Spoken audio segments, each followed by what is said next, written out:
normal que el enemigo se apareciera a mi habitación y conversar con él. Era para mí muy real el mundo espiritual del que yo venía. Entonces, como yo vi cómo Dios me salvó, cómo me protegió, cómo me llamó, cómo se me apareció, cuando yo llego a la iglesia, yo llego diciendo, perfecto, me acabo de convertir a alguien que por regla tiene que ser más poderoso que lo que yo conozco allá. Entonces yo vine y le dije a mi pastor, yo quiero hablar con Dios pero cara a cara, no quiero visiones, no quiero sueños, sino quiero profecías. Quiero que se me aparezca como se aparecía el otro. Quiero ver a quién me convertí. El pastor me miró sorprendido y me dijo, yo nunca he hablado con él de esa forma. No creo que se le vaya a aparecer de esa forma. Y yo le dije, pero quiero que se me aparezca. Y estaba hablando una persona que no ha sido transformada, con un carácter súper horrible. Y yo le estoy diciendo al pastor en un tono un poco amenazante, yo quiero verlo, dígale a él que yo quiero verlo. Y el pastor como que se espanta y me dice, bueno, ayuna y ora. Él habló conmigo cuando me llamó, pero no habló conmigo así como tú dices. Yo dudo que se te vaya a aparecer. Y le digo, ¿cuánto tengo que ayunar y orar para que él se aparezca? Y me dice que él no se aparece. Y yo le digo, entonces usted me está diciendo que no existe. Porque si el enemigo que fue creado por él se aparece, entonces Dios debe aparecerse también. Era mi manera de pensar en ese momento. Recuerdo que él me dijo, ayuna y ora.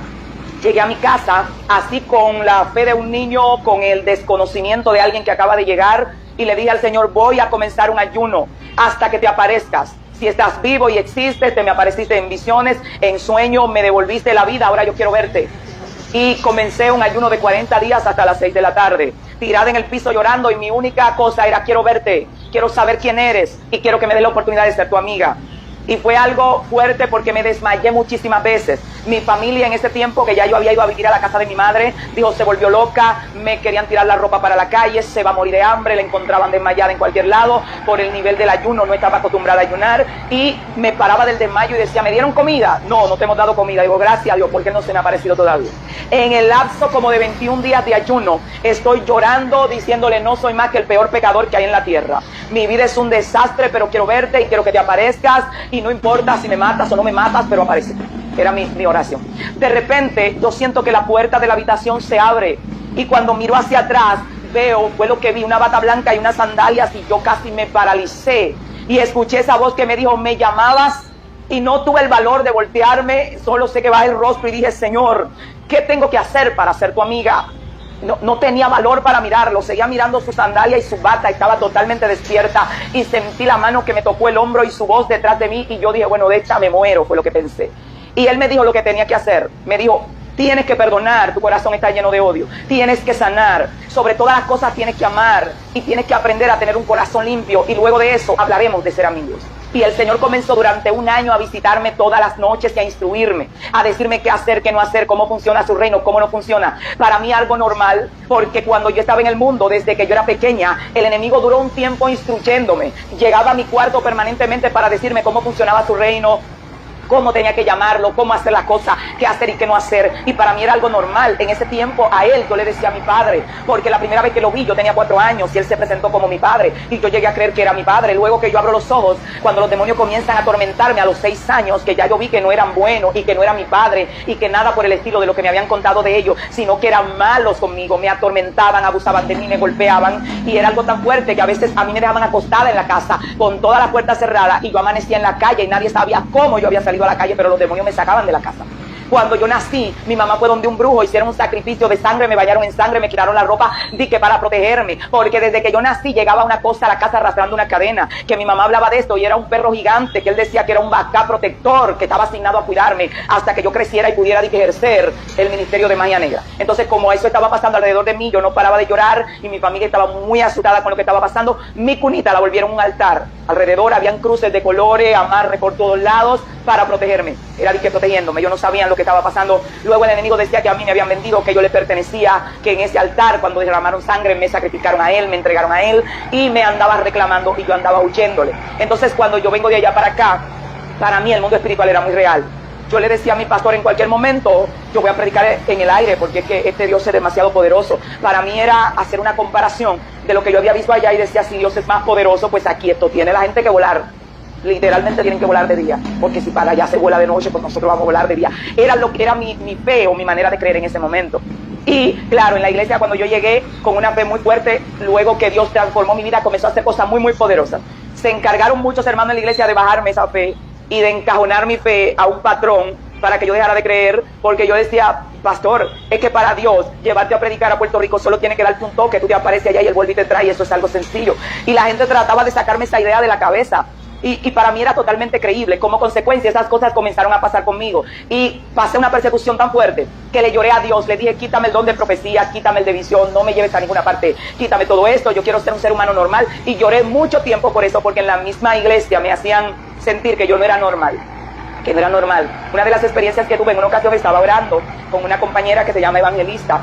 Ella tiene ese nombre, Evangelista Peguero, y estamos orando y vamos de la casa para el templo. Orábamos muchísimo, arrancábamos a orar la oración de las 9, arrancaba a las 8:30 de la mañana, y a las 12 todavía estábamos orando. Íbamos y comíamos rápido cuando no estábamos en ayuno, y llegábamos a las 1:30 de la tarde para la oración de las 3, porque arrancábamos mucho antes, y eran las 6 de la tarde y todavía estábamos en la oración de las 3, porque estábamos viciados de la oración. Y en ese momento yo le estaba diciendo al Señor, yo quiero predicar en el aire, era lo que le estaba diciendo al Señor.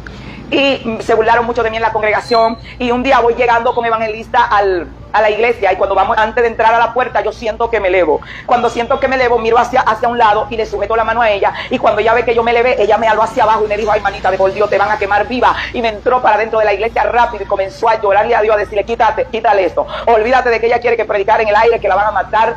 Y en la noche iba un predicador para la iglesia.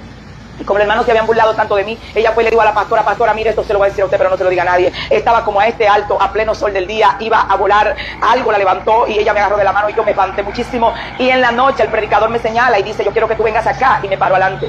Y me dijo, te dice el Señor que tú sabes por qué no te pone a predicar en el aire, porque su pueblo es demasiado incrédulo y va a creer que es Satanás que te elevó en el aire y ellos mismos te van a matar, porque su fe no es suficiente para creer, y por eso no lo hago contigo. Mire, y la gente se me acercaba y me pedía perdón, porque se habían burlado a horrores. Para mí era normal, yo decía, pero ¿y qué tiene de extraordinario que Dios te ponga a predicar en el aire? Y ellos me decían, es que eso no. Y yo decía, pero que es normal, porque si el enemigo que no tiene poder agarra su ente y se la lleva así, pum, pum, como una plumita, tú no me puedes decir a mí que Dios no lo puede hacer. Y como para mí era creíble, entonces Dios tiene una ley que es la ley de la fe, y es que como tú crees, Dios puede hacerlo contigo. Entonces comenzaron a pasar cosas, como que Dios me llevaba a lugares, predicaba en ese lugar, y luego las personas llegaban a la iglesia y le decían a la pastora, a la gente que estaba ahí, ella estuvo predicando allá, yo me convertí, ella me dio su número, y la gente me miraba así porque yo no había ido realmente. Ya yo había contado a ellos la experiencia, como Dios me había llevado a ese lugar y que había sido muy real, y después la gente llegaba a la iglesia como que me conocía, y esa clase de cosas comenzaron a causarme tanto dolor y tanto problema, que yo le dije a Dios, quítamelo, quítame esto, no quiero esto, no quiero ir ni ver nada. Y llegó un momento donde Dios hizo así, fue, y me cerró y me bloqueó casi todos los accesos al mundo espiritual que tenía en ese momento, porque me estaba haciendo mucho daño. Nosotros hemos visto milagros de parte de Dios de todo tipo, de todo tipo. En mi familia traíamos una maldición de generación de cáncer. Mi papá tenía cáncer terminal, desahuciado de los médicos, Dios lo sanó de cáncer. Mi mamá tenía cáncer, Dios la sanó de cáncer. Yo tenía cáncer, Dios me sanó de cáncer. Una hija mía tenía un problema en un seno que había que operarla, Dios también la sanó. Y la gente me dice, ¿por qué tantos milagros? Porque es que yo creo que Dios hace milagros. Incluso cuando el Señor me instruía, me habló de muchas cosas, cómo funciona su reino.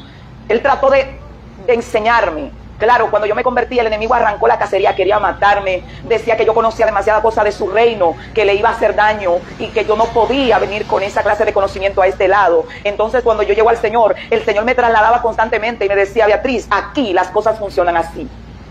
Eso provocó que yo podía ir a Dios. En ocasiones el Señor me mostró y me dijo, mira, si haces esto, puedes ir aquí y pedir una audiencia con tu Padre.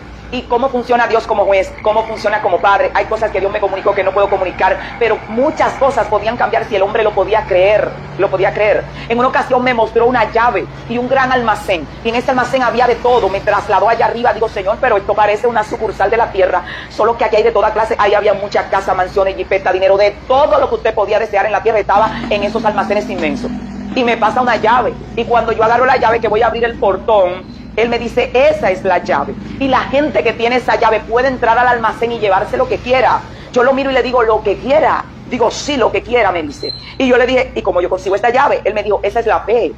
La fe, la gente de fe se puede llevar de aquí lo que quiera. Entonces en ese momento yo comencé a trabajar mi fe, mucho mi fe, porque sabía que mi vida en la tierra iba a depender mucho de mi fe, ni siquiera mucho de la búsqueda, porque hay mucha gente que busca muchísimo, muchísimo a Dios, ora muchísimo, muchísimo, y su vida es desastrosa en todas las demás áreas, porque su fe no es suficiente para provocar que el cielo despache todo lo que ya tiene para ti. Por eso Cristo dijo, el que diga algo, le diga a este monte, muévete, y no dude en el corazón, el monte se va a mover. Y lo estaba diciendo en forma literal, no en sentido figurado. Por eso la palabra de Dios dice, como tú creíste, te será hecho. Todo el que se acercaba a Jesús, Jesús le decía, vete, y como tú creíste, te sea hecho. Ahí la diferencia lo iba a hacer la fe del que creyó. Si el que creyó estaba creyendo en inmensidades, pues inmensidades para él, porque el reino de Dios no tiene límites, ni tiene escasez. Pero Él entra a nuestra realidad. En otra palabra, Él solo te puede dar de acuerdo a lo que tú puedes creer. Tu vasija es tu fe. Tú puedes ir a un almacén que tiene inmensidad de riquezas, y si lo que llevaste fue una vasija de este tamaño, eso te vas a llevar. No porque el almacén solo podía darte eso, sino porque eso es lo que tú tienes la capacidad para recibir. Pero cuando uno llega al Señor con una fe muy grande, llega del mundo, por lo menos para mí todo era creíble. Yo le decía al pastor, mire, cuando usted escuche una voz que cruce por el zinc y le diga bye, soy yo que voy con una maleta, no se sabe para qué nación a transportarme. Y el pastor se quedaba y decía que yo tengo que sacarte toda esa locura de la cabeza a ti porque tú vas a terminar loca. Y yo me reía, yo le decía, pero es que eso es normal. Y bueno, en un tiempo lograron hacerme un ser humano normal, porque yo siempre decía, yo no era normal. Yo podía creer, de verdad podía creer. Podía hablar con un ángel y decía, mira, te doy mañana a las 6 de la tarde, tienes que estar aquí con la respuesta. Y faltando 5 minutos yo le decía, oye, te paraste a beberte una huecoco por ahí, estoy segura porque ya tenías que estar aquí. No me vas a decir que no pudiste atravesar los aires y las constelaciones y no me hablé de guerra porque pudiste pedir refuerzo. Y normalmente llegaban con la respuesta 5 o 10 minutos más tarde de lo que yo le había dicho. Y yo le decía, oye, te retrasaste 10 minutos. Y para mí era normal, porque estaba acostumbrada a venir de un reino donde los demonios obedecían órdenes. Entonces la gente que le sirve a la tiniebla, los brujos envían demonios a destruir gente, y esos demonios obedecen órdenes. Y cuando ellos vienen de allá, incluso muchos que vienen del mundo de la tiniebla, cuando llegan al reino de la luz, dicen, no, aquí, eso pasaba allá, pero aquí no puede pasar nada de eso, aquí. Y creen que Dios está así amarrado, que no tiene poder. Señores, Cristo vino a la tierra y andaba caminando sobre las aguas y atravesando paredes, y le demostró a Pedro, le dijo, ven muchacho, porque ay sí, Cristo era Cristo, pero Pedro también caminó, se hundió porque dudó.